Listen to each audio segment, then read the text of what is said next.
안녕하세요, 이상원입니다. 이번 시간에는 HPLC 분석 시에 샘플 매트릭스 이펙트와 시험법 밸리데이션의 평가 항목인 특이성에 대해서 한번 알아보도록 하겠습니다. 샘플 매트릭스라고 하는 건요, 분석 대상 물질 이외에 샘플에 들어있는 다른 여러 가지 성분의 혼합물을 말합니다. 그러니까 샘플이 있으면 우리가 분석하려고 하는 성분을 보통 이제 분석 대상 성분, 분석 대상 물질이라고 얘기를 하고 보통 이제 애널라이트라고 표현을 하죠. 자, 그러면 매트릭스는 뭐냐면은 이 물질 이외 샘플에 들어있는 나머지 성분의 혼합물을 우리가 매트릭스라고 얘기를 할 수가 있습니다. 자, 시험법을 만들거나 혹은 시험법을 개선을 하거나 혹은 우리가 시험을 할 때 이 매트릭스가 중요한 이유는 이 매트릭스가 시험에 있어서 분석 대상 물질을 분석하는데 간섭 현상을 일으키기 때문이죠. 방해를 한다는 겁니다. 이걸 우리가 이제 보통 뭐라 그래요? 매트릭스 이펙트 혹은 뭐 기질 효과라고 얘기를 합니다. 자, 여기서 말하는 기질은 효소 반응에서 말하는 서브스트레이트로서의 기질을 말하는 것이 아닙니다. 네, 의미가 약간 다르죠. 그래서 매트릭스는 이제 한국말로 뭐 기질이라고 표현하는 경우도 있고 보통 이제 매트릭스라고 얘기를 합니다. 매트릭스에 대한 이펙트를 최소화하는 시험법을 만들어야 되고 그 다음에 매트릭스 이펙트가 최소로 된 시험법이라는 것을 보여주기 위해서 증명하기 위해서 사용하는 것이 이제 시험법 밸리데이션에서 특이성이라고 하는 것이죠. 그래서 특이성이라고 하는 것은 여러 가지 성분들이 혼재되어 있는 상태에서 분석 대상 물질만을 정확하게 평가하는 것, 정확하게 평가하는 능력을 그 시험법에서의 특이성이다 이렇게 얘기를 하는 것이고 그 다음에 분석 대상 물질을 정확하게 평가한다라고 하는 것은 정성적인 면에서도 마찬가지고 정량적인 부분에서도 해당이 된다라는 겁니다. 그러니까 예를 들어서 확인 시험에서의 특이성을 본다라고 할 때는 뭐예요? 정성적인 부분에서 여러 가지 물질들이 혼합된 상태에서 분석 대상 물질이 많건 적건 간에 그 물질이 있다라는 것을 증명해내는 것이고요.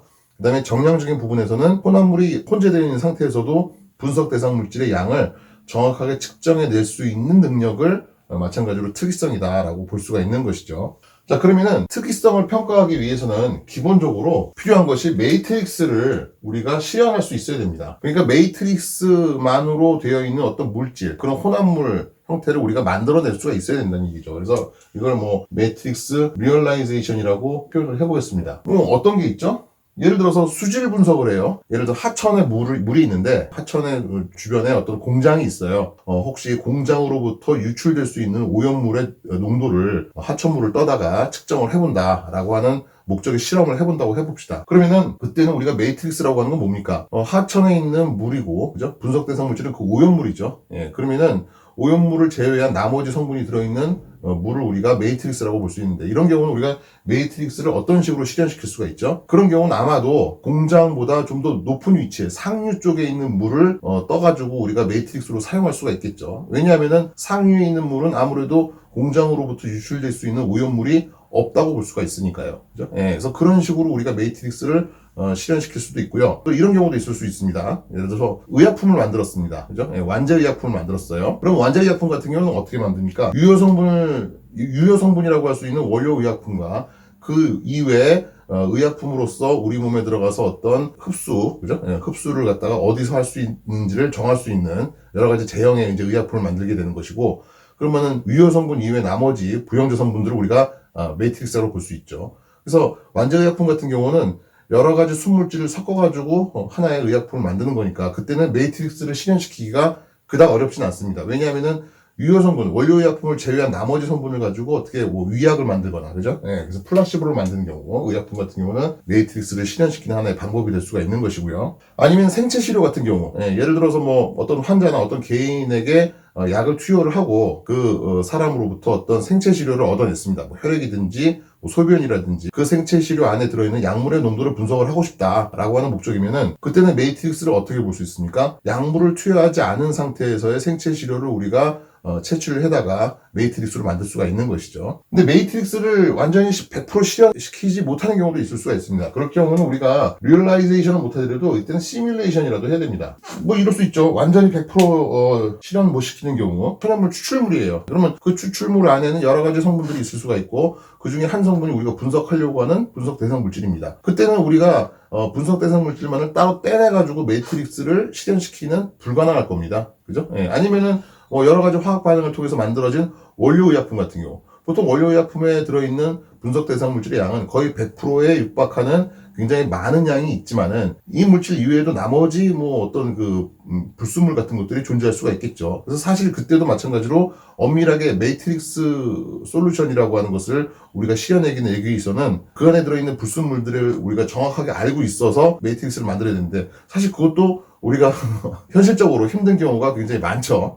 그래서 그렇게 해서 100% 실현을 못 시키더라도 비스무리하게라도 만들 수 있으면은 좋겠다는 거죠. 그래서 어떻게 합니까? 원료의약품 같은 경우는 뭐 일부러 그죠? 분해를 시키거나 가혹 조건에서 분해를 시키거나 해가지고 매트릭스를 비슷하게 만들어낼 수도 있는 것이고요. 추출물도 마찬가지입니다. 추출물도 마찬가지로 그 안에 들어있는 분석 대상 물질을 뭐 그 물질만은 특이적으로 분해를 시키거나 그죠? 없애버린다거나 하는 방식으로 해가지고 매트릭스를 실현시키는 그런 식의 이제 방법을 쓸 수가 있고 정 안 되면 이제 어떻게 합니까? 그때는 이제 뭐 스파이크를 시켜가지고 뭐 본다든가 하는 식으로 이제 우리가 알게 되는 것이죠. 그래서 보통 특이성을 이제 증명할 때는 이런 식으로 많이 합니다. HPLC니까 보통 이제 검액을 만들어서 인젝션을 하잖아요. 그죠? 그러면 검액을 만들 때 사용했던 다일루언트, 희석액, 혹은 뭐 블랭크라고 할 수 있죠. 이것만 인젝션 해가지고 뭐 예를 들어서 뭐 이런 식으로 나왔습니다. 그죠? 이런 식으로. 그 다음에 매트릭스 솔루션을 만들어요. 완제의약품 같은 경우는 어때요?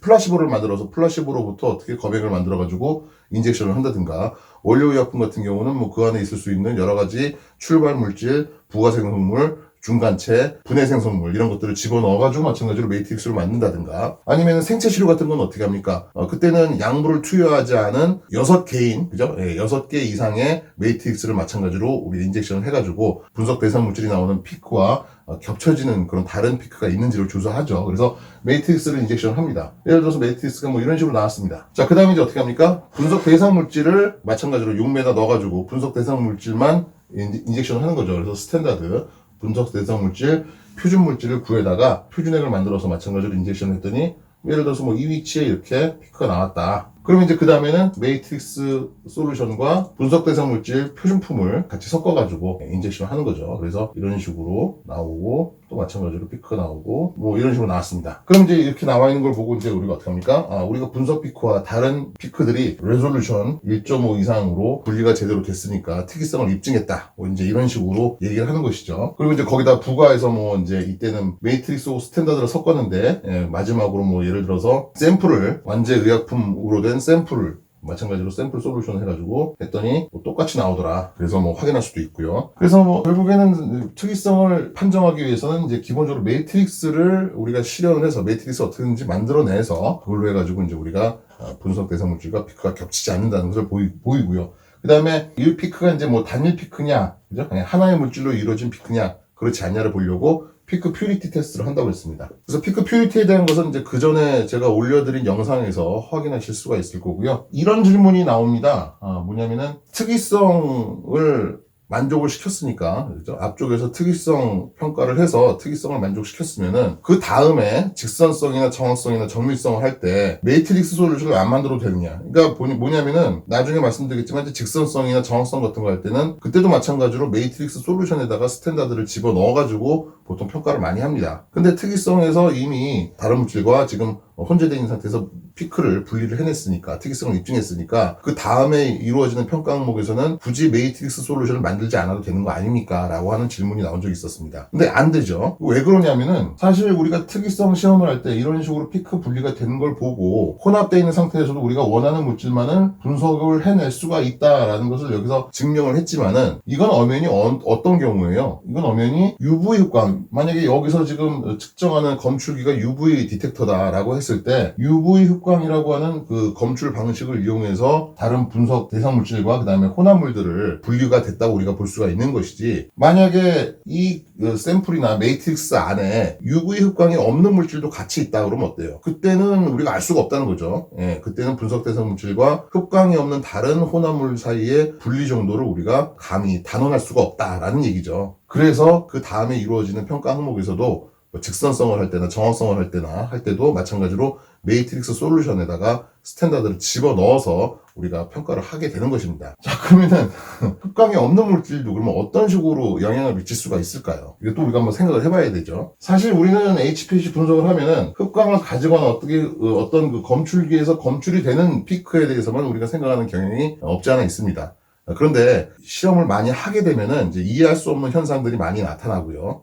그럴 때 이제 우리는 검에게 검출기에서 검출이 안 되는 물질이라고 하더라도 이것이 컬러만에서 분석 대상 물질의 분리라든지 어떤 피크라든지 베이스라인에 영향을 충분히 미친다라는 것도 알아두셔야 되겠죠. 예를 들어서 완제의약품이 있어요. 그러면 그 완제의약품은 보통 유효 성분이 원료 의약품과 그다음에 나머지 엑스피언트, 그죠? 부영제로 이루어져 있습니다. 그러면은 보통 이제 분석하는 사람들은 나머지 부영제 성분에 대해서는 별로 신경을 안 쓰는 경우가 종종 있는데 이런 것들도 우리가 하나하나 그 성질이라든지 이런 것들을 좀 알아둘 필요가 있는 거죠. 예를 들어서 완제의약품 중에서 가장 많이 만드는 형태인 뭐 정제, 태블렛이다. 그러면은 태블렛에는 원료 의약품 이외에도 여러 가지 부영제들이 많이 들어갑니다. 그죠? 예를 들어서 뭐 락토즈 같은 거, 아니면 뭐 미결정 셀룰로즈 이런 거 들어갈 수 있고, 뭐 HPMC 같은 거, 또 뭐 있습니까? 활택제로서 들어가는 뭐 마그네슘 스테아레이트, 뭐 이런 뭐 여러 가지 것들이 많이 들어갈 수가 있습니다. 어떤 것들은 원료의약품보다 더 많이 들어가는 경우도 있을 수가 있죠. 자, 그러면 요런 것만 한번 살펴봅시다. 요 네 가지만 한번 살펴보면은 이런 것들은 어때요? 다 UV의 효과를 가지고 있지 않습니다. 그러면 보통 리버스페이스 HPLC, C18 컬럼을 기준으로 하는 리버스페이스 HPLC 이것들은 좀 리텐션이 있을까요? 리텐션이 있는 것도 있고 없는 것도 있죠. 예를 들어서 락토즈 같은 거 보세요. 락토즈 같은 경우는 글루코즈, 갈락토즈로 이루어진 2당류입니다. 그죠? 예. 근데 분자량이 그렇게 크다고 볼 수는 없어요. 그 다음에 극성을 띠고 있죠. 극성을 띠고 있기 때문에 이거 같은 경우는 그렇게 많이 리텐션은 안 되더라도 어느 정도 리텐션을 가질 수 있으면서도 흡광은 없으니까, 그죠? 그냥 나올 겁니다. 그죠? 그래서 약간의 리텐션을 가지고 있고, 만약에 이 락토즈 자체는 흡광이 없으니까, 만약에 베이스라인에 뭐 예를 들어서 이런 식으로 네거티브 픽을 만드는 경우도 있을 수가 있고요. 아니면은 그냥 이렇게 베이스라인 평평하게 만들면서 나오는 경우도 있을 수가 있겠죠. 자, 미결정 셀룰로즈나 HPMC 같은 경우는 어때요? 이거는 폴리머입니다. 셀룰로즈를 기반으로 하는 고분자예요. 그러면 고분자 같은 것들은 어때요? 단백질 같은 것들, 인젝션을 하면은 온도가 낮은 상태에서 컬러만에서 분리를 시키려고 그러면 어떤 문제가 있습니까? 분자량이 크니까 확산이 잘 안 일어나죠. 그죠? 확산이 잘 안 일어나고 물에는 녹고 이동산이 녹아가지고 이동산에 따라서 흐르긴 흐르는데 중간중간에 고정산에도 마찬가지로 분배가 일어나고 분자 간의 인력이 작용을 한단 말이죠. 그런데 디퓨전이 잘 안 일어나. 그죠? 그러니까 어떻게 돼요? 이런 것들은 잘못하면은 컬러만에서 보통 그 밴드를 형성하면서, 그죠? 밴드를 형성하면서 이동을 하고, 그래서 검출기에서 어떤 피크를 만들어내야 되는데, 이런 것들은 그렇게 되기가 쉽지가 않습니다. 온도가 낮을 때는. 그죠? 그래서 이런 것들은 컬러만에서 아주 넓은 범위에 걸쳐서 밴드를 만들면서 이렇게 나올 수도 있다는 얘기죠. 아주 넓은 범위에 걸쳐서 아주 희석된 형태로 검출기를 지나니까 어떻게 돼요? 베이스라인을 봐서는 그냥 그대로 그냥 나올 수가 있는 거죠. 그죠? 물론 뭐 이런 것들은 흡광이 없으니까. 만약에 흡광이 있다고 하더라도 단백질처럼 온도가 낮은 상태에서는 평평하게 나온 것처럼 이런 것들도 그렇게 나올 수가 있다는 얘기입니다. 마그네슘 스테라이트는 어때요? 마그네슘 자체는 이온으로 아마 돼가지고 바로 이동산과 같은 속도로 그냥 컬럼으로 빠져나올 것이고요. 스테아레이트 같은 경우는 어떻습니까? 이거는 카보실릭 애시드 그룹이 있는 뒤쪽에 탄소 사슬이죠. 그러니까 이것도 마찬가지로 C18에 굉장히 리텐션이 잘 될 거라고 우리가 볼 수가 있습니다. 물론 흡광은 없겠죠. 그러니까 이거 같은 경우는 뭐 그 뒤쪽에 아주 넓은 형태의 네거티브 픽을 만드는 경우도 있을 수가 있고요. 그죠? 아니면은 뭐 뒤쪽에서 이런 식으로 평평하게 이렇게 나오게 할 수도 있습니다. 그리고 이런 물질들이 이제 분석 대상 물질과 컬러만에서 분석 대상 물질의 이제 분석에 어떻게 영향을 미칠 수가 있냐면은 예를 들어서 이런 물질들이 분석 대상 물질과 컬러만에서 비슷하게 움직인다라고 한번 생각을 해봅시다. 예를 들어서 분석 대상 물질의 이제 밴드가 이렇게 이동을 하고요. 그죠? 이쪽 방향으로 흐르고 있고. 그리고 고분자인 뭐 미결정 셀룰로즈나 HPMC 같은 것들이 아주 넓은 범위에 걸쳐서 아주 낮은 농도로 지나가고 있어요. 그러면 이렇게 되면은 일단 이 안에서도 마찬가지로 어떻습니까? 만약에 그 양이 많다라고 했으면은 분석 대상 물질이 고정산과 상호작용하는 것을 이런 부영제들이 방해를 할 수가 있다는 얘기죠. 그러면은 사실은 샤프하게 나와야 될 픽이 브로드하게 나올 수 있는 가능성이 있습니다. 그죠? 왜냐하면은 협소한 공간 안에서 분석 대상 물질이 고정선과 반응을 하면서 지나가야 되는데 그 자리를 다른 물질들이 차지하고 있다 그러면 어떻게 됩니까? 그때는 좀 더 넓은 범위에 걸쳐서 밴드가 커지겠죠. 똑같이 검출기에서도 마찬가지로 그런 현상이 있을 수가 있죠. 예를 들어서 검출기에서 분석 대상 물질이 이제 이런 밴드를 형태를 하면서 지나가요. 예를 들어서 뭐 여기에 이런 식으로 UV가 지나간다라고 했으면은, 그런데 이동상에 녹아있는 상태로 지금 이렇게 순전히 분석 대상 물질만 녹아가지고 이렇게 지나가는 경우와, 그 다음에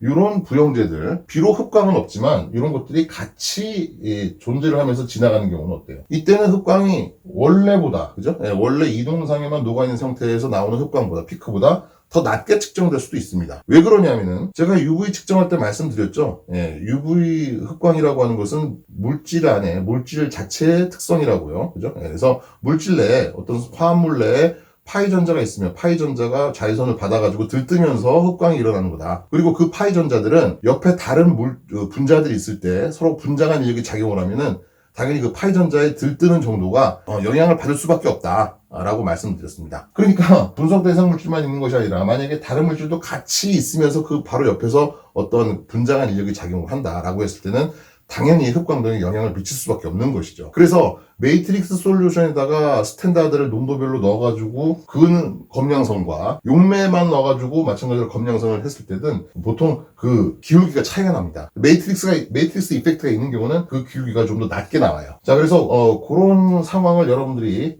좀 이해를 하시고요. 그러면은 그렇게 나오는 매트릭스 이펙트를 이제 어떤 식으로 최소화할 수가 있느냐를 생각을 해야 되겠죠. 그러니까 단순히 흡광을 가지고 있는 다른 물질들과의 분리만 생각하실 것이 아니라, 흡광은 나타내지 않지만은 그거 외에도 우리가 감지할 수 없는 그런 영향을 미칠 수 있는 물질들에 대해서도 만약에 우리가 알고 있는 것들이 있다라고 한다면은 신경을 쓰셔야 된다라는 얘기입니다. 그러면 어떻게 하면 될까요? 일단 첫 번째로는요, 전처리를 이런 것들이 들어가지 않도록, 검액 안에 들어가지 않도록 배제하는 방법이 있습니다. 그죠? 그러니까 이런 고분자들이 그러니까 이런 고분자들은 어떻게 해? 락토스나 이런 것들을 물에 잘 녹죠. 그죠? 물에 잘 녹으니까 뭐 예를 들어서 물이 처음에 추출을 할 때 물을 가지고 추출하지 않고 용매만으로 추출한 다음에 거기다가 물을 소량 섞어가지고 검액을 만든다든가, 그런 식으로 용매에다가 일단 추출을 해서 그다음에 여과를 해서 이런 것들을 배제를 시킨 다음에 그 다음에 검액을 만든다든가, 이런 것들도 마찬가지죠. 이런 것들도 굉장히 논폴로 할 수 있으니까요. 그죠? 논폴로 할 수 있으니까, 이것도 마찬가지로 뭐, 여러 가지 방법을 통해서, 이거 같은 경우는 뭐, 물에만 녹인다든가, 아니면 뭐, 여과를 뭐, 제대로 시킨다든가 해가지고, 그래서 전처리를 통해서 이제 우리가, 할 수 있는 방법이 있고요.